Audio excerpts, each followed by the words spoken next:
श्री विद्याय नमः। सभी कन्या राशि वालों, जीवन के अंदर एक बड़ा परिवर्तन होता हुआ अब नजर आ रहा है। अब क्या होने जा रहा है और उससे क्या होगा, ये जानना आपके लिए बहुत ज़्यादा महत्वपूर्ण है, क्योंकि गुरु चांडाल दोष भी बना, शनि वक्री भी हुए, गुरु भी वक्री हुए और कन्या राशि वालों को पिछले 6 महीने के अंतराल में से तो वैसे ही इन्होंने परेशानी करी, परंतु जब से गुरु राहु के साथ में गुरु चांडाल दोष बना के आपके अष्टम भाव में बैठा, तब से इसने भी बहुत परेशानी आपको अवश्य दी होगी। परंतु कन्या राशि वालों के लिए एक महत्वपूर्ण परिवर्तन, एक जबरदस्त परिवर्तन और जीवन के अंदर एक पॉजिटिविटी लाने वाला परिवर्तन अब होने जा रहा है। किसी एक ग्रह की मैं बात नहीं कर रहा हूँ। यहाँ बड़े बदलाव इसीलिए हैं क्योंकि बड़े बड़े ग्रह अपनी चाल में विशेष बदलाव कर रहे हैं, जिसका असर हर व्यक्ति के, हर जातक को प्राप्त होता है। कन्या राशि वालों, आज का जो कार्यक्रम है आपकी जन्म राशि पर आधारित है। अगर आपको अपनी जन्म राशि ज्ञात नहीं है तब आप अपनी प्रचलित नाम राशि के आधार पर इस कार्यक्रम को देख सकते हैं। नमस्कार दोस्तों, मैं वैदिक ज्योतिष आचार्य पंडित शिवम शर्मा आप सभी का अभिनंदन और स्वागत करता हूँ आज के इस कार्यक्रम में। जो भी जातक अपनी जन्म पत्रिका का परामर्श कराना चाहते हैं, डिस्क्रिप्शन के अंदर नंबर है, वहाँ से आप कॉल कर सकते हैं, व्हाट्सएप मैसेज कर सकते हैं। मित्रों, अब क्या होने जा रहा है? सबसे बड़ा परिवर्तन कन्या राशि वालों के लिए आपके पंचम भाव त्रिकोण भाव के मालिक शनि, जो छठे घर में अब तक वक्री अवस्था में थे, 4 नवंबर को आपके छठे घर में ही मार्गी होने जा रहे हैं। जब तक शनि छठे घर में वक्री हुए तो इन्होंने क्या किया? कोर्ट कचहरी, केस मुकदमे आदि चीज़ों में कुछ ना कुछ तरीके से फंसाया। कंपटीशन की बात करें तो कंपटीशन बहुत ज़्यादा आपके ज़बरदस्त तरीके से आपने कंपटीशन एक फेस किया।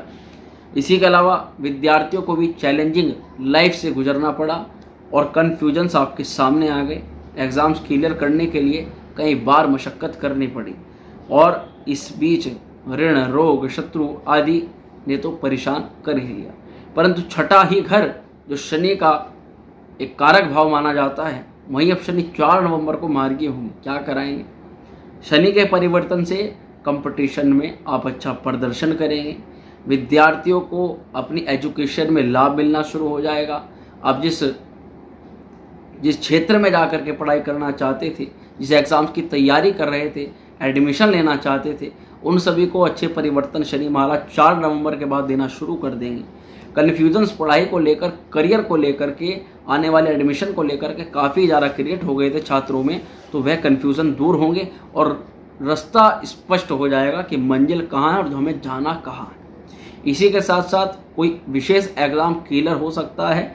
हड्डी, पैर या दर्द से संबंधित अगर आपकी कोई शिकायत थी कन्या राशि वालों, तो वह अब दूर होगी।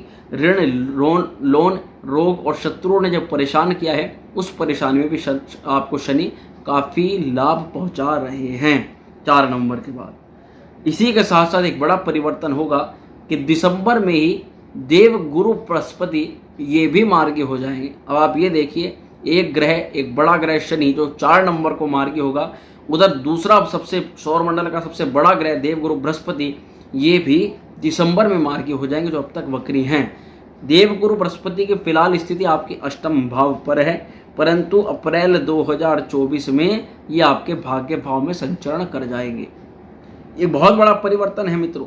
गुरु मार्गी दिसंबर के लास्ट में, इससे पहले थोड़ा सा आपको सावधान रहना है जब तक आपके अष्टम भाव बृहस्पति है। क्या?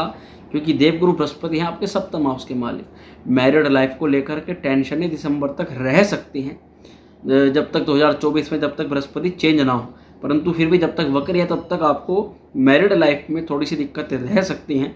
पार्टनरशिप से जो लोग काम करते हैं उनको आपस में कुछ ना कुछ लड़ाई झगड़ा या विच्छेद देखने के लिए मिल सकता है। इसी के अलावा डेली इनकम स्रोतों में कुछ ना कुछ दिक्कत परेशानी देखने के लिए मिल सकती है। नेचर आपका, यानी काम करने की शैली और काम करने का तरीका प्रभावित हो सकता है। आपको एक अच्छी चीज़ यह रहेगी कि आप अपने जो है पेशन है, आप उसको कंट्रोल करके चलें, पेशेंस को कंट्रोल करके चलें। आपको जल्दीबाजी बिल्कुल नहीं करनी है। जितना आप अपनी पेशेंस को कंट्रोल रखेंगे उतना ही आप लाभ के संकेतों को ज़्यादा बढ़ा सकते हैं। एंजाइटी को दूर करना है, एंजाइटी वाली चीज़ों में नहीं भरना है। ऐसी चीज़ों में जिसमें टेंशन हो, घबराहट हो, ऐसी चीज़ों में हाथ ही नहीं डालना है। मैरिड लाइफ आपके दिसंबर के बाद से ही अच्छी होनी शुरू हो जाएगी। ये सभी चीज़ें थोड़ा थोड़ा करके देवगुरु बृहस्पति जैसे मार्गी होंगे तभी आपको आपके नेचर में सुधार होना शुरू हो जाएगा। आपके पेशेंस कंट्रोल जो आपने अब तक करी है उसका आपको लाभ मिलना शुरू हो जाएगा। आपने अपने संबंध खराब नहीं किए, उन्हीं लोगों से यदि आप इस बीच अपने किसी भी प्रकार से जल्दबाजी करते हैं तो अपने अच्छे संबंधों को खराब कर सकते हैं दिसंबर से पहले। इस चीज़ का विशेष ध्यान रखना है। अप्रैल 2024 तक आपको क्या होगा, जब तक देवगुरु बृहस्पति चेंज ना हो तब तक बृहस्पति की दृष्टि 12वें घर पर रहेगी।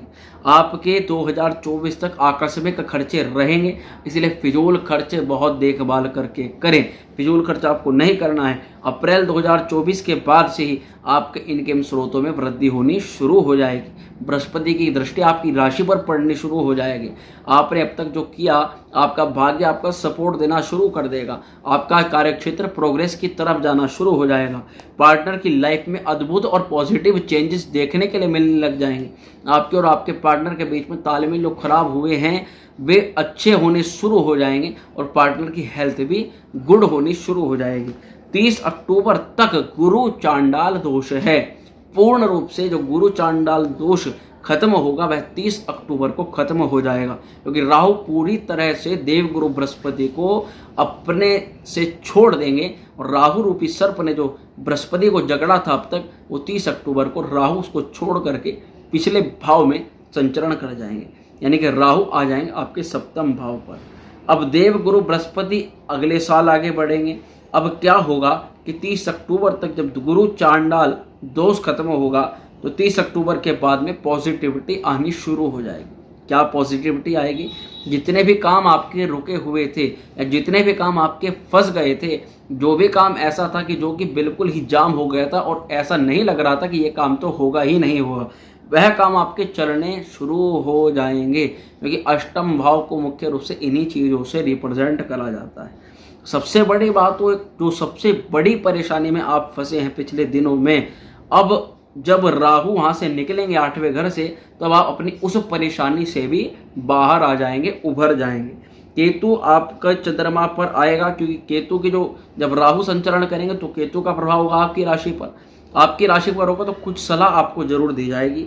आपके अंदर ओवर थिंकिंग बढ़ सकती है, ज़्यादा विचारना, ज़्यादा सोचना, हर कार्य को करने से पहले डरने लग जाना, कहीं इस काम में हमें नुकसान ना हो जाए, कहीं इस काम में इस जगह मैं जा रहा हूँ यात्रा में कहीं हमारे साथ में कुछ अनहोनी ना घट जाए। हर चीज़ में एक एंजाइटी का भाव जरूर रहेगा, तो इसलिए आपको एंजाइटी के माहौल से ज़्यादा बचना है। खुद से आपको अनसेटिस्फिकेशन थोड़ा सा देखने के लिए मिल सकता है। अपने कामों में ही आप अपने अंदर ही कमियां निकालना शुरू कर सकते हैं, क्योंकि केतु आपकी राशि पर रहेगा और कन्फ्यूजन्स भी देखने के लिए मिल सकते हैं। इन सभी चीज़ों से बचने के लिए आपको केतु के कुछ उपाय करने चाहिए, जो मैं अब आपको बताने जा रहा हूँ। मित्रों, क्या आपको करना क्या है कि पक्षियों को प्रतिदिन आपको बाजरा डालना है, गणेश जी के मंत्र का जाप करना है, हो सके तो गणपति अथर्व शीर्ष का आपको बुधवार के दिन पाठ करना सर्वश्रेष्ठ रहेगा। उगते सूर्य को प्रतिदिन जल डालना है। मुख्य रूप से आपको एक मैं जानकारी देना चाहता हूं, जो कि अब तक यूट्यूब पर या कहीं पर भी सोशल मीडिया पर जानकारी नहीं दी गई थी। ज़्यादातर उपायों में आपने रत्न, स्टोन आदि धारण करने की सलाह सुनी होगी, परंतु एक बहुत ज़बरदस्त एक औषधीय प्रयोग भी हमारे ज्योतिष के अंदर होता है, जो कि कई लोगों को नहीं पता होता, परंतु शास्त्रों में यह वर्णित है और यही प्रयोग मैं आपको बताने जा रहा हूँ। औषधियों के किसी निर्माण से, एक प्रयोग से आप अपने 9 के 9 ग्रहों को कंट्रोल कर सकते हैं। और ये औषधि का प्रयोग कैसे होता है, और प्रतिदिन आपको मात्र 1 सेकंड का यह प्रयोग है, 1 ही सेकंड के अंदर ये प्रयोग हो जाता है। किस प्रकार से इसको करना है और नेगेटिव ग्रहों को कैसे, इसका प्रभाव को कम करता है यह उपाय, और कैसे आपके अच्छे फलों में वृद्धि कर देता है, इसकी सभी जानकारी आपको डिस्क्रिप्शन के अंदर नंबर है, वहाँ से आप कॉल कीजिए, व्हाट्सएप मैसेज कीजिए, वहाँ से आपको अवश्य प्राप्त हो जाएगी। तो मित्रों, मैं आशा करता हूँ कि बताई गई जानकारी से आप पूर्ण रूप से संतुष्ट होंगे। बताई गई जानकारी से अगर संतुष्ट हो तो वीडियो अच्छी लगी उसको लाइक शेयर जरूर करें। चैनल पर अगर पहली बार आए तो सब्सक्राइब करना बिल्कुल न भूलें। माँ श्री विद्या आप सभी का कल्याण करें।